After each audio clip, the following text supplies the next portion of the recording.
What's up guys, Deepinganet at DLife HD, and today we're going to be talking about Command and Conquer Rivals. This game was announced on the E3 this year to a very upset crowd of people. Most of the people upset that it wasn't a mainline PC game and that it was coming only to mobile instead. There are a lot of concerns that this would be a completely play to win. So let's get into our first impressions review and find out exactly what Command and Conquer Rivals brings to the table and if it's worth your time. First, let's talk about what we like about the game. The gameplay is really good. There are 2 to 3 pods per level. The idea is to take over 50% or more of the pods in order to launch a rocket into the other person's base. Getting 2 of those rockets shot onto your opponent's base to beat them is going to be rather challenging though. There's a meter that fills up in your favor as long as you own over half of the pods. When you own over half, then 50% it switches to your color. When your opponent owns more than 50, it switches to their color. When it's a tie, it goes to yellow and pauses the meter. That usually just means that you have to kill off some of their troops in order to regain the area and keep the meter running to your favor. All the matches are super hectic and intense. It's awesome how EA has managed to take the game that is usually for PCs with traditional mouse and keyboard support and made it to control and perfectly play on mobile devices.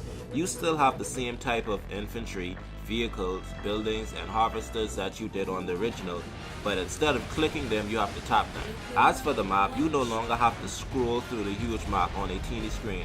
Everything happens in your immediate view, and that works perfectly for mobile as well. Don't get us wrong, the 2009 port of Red Alert on mobile worked really well, especially on iPad.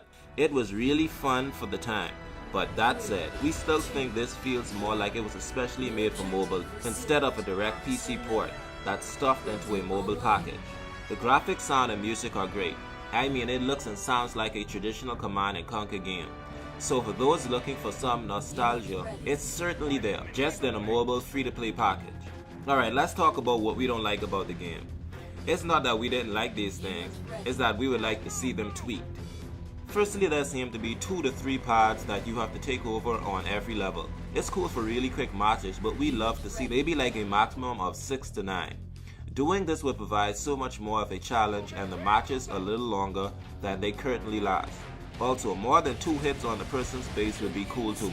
Like I said, just make the match last a little longer. Right now, these matches last up to a maximum of 5 minutes each. We would love to see the matches stretch out to about 10 to 15 minutes. It's awesome that you get a different scenery as you go through the game, but it would also be cool if we could get longer matches. Also, I find it interesting that it doesn't seem like you can create more than 1 harvester at a time. We only played this game for a couple of hours, so we could be wrong, and they could very well open the game up to more and more as you go through it. Lastly, if you're looking for any story, there isn't much here, so don't expect any live action sequences like the old school Command and Conquer games. Some of the people have said that it is a pay to win title, but the times we've played haven't been anything like that. They give you plenty of coins and loot after every match you play to upgrade your infantry and personnel. Once again, maybe you have to get much deeper in the game before the pay to win mechanics kick in. All in all, is this exactly like the Command and Conquer games of old? No, but it's a genius reimaging of the series of mobile devices. We came into this with some skepticism and came out of it pleasantly surprised. Also, being a free-to-play game, there is also plenty of content here that lasts you hours upon hours. It's a shame that a lot of people will probably not try this game out because of all the negative press about it. But in our book, it's seriously worth a shot. With all that said, this game is definitely DLife HD approved. Alright everybody, thanks for joining me. Let me know by commenting below if you agree with me or my opinions or if you have your own to share. If you like this video, remember to slash the like button because it really helps us out a lot. If you want more content like this, remember to subscribe because we release more game content like this very regularly. Also, remember to follow us on Twitter and Facebook for more game updates. Peace. Building online.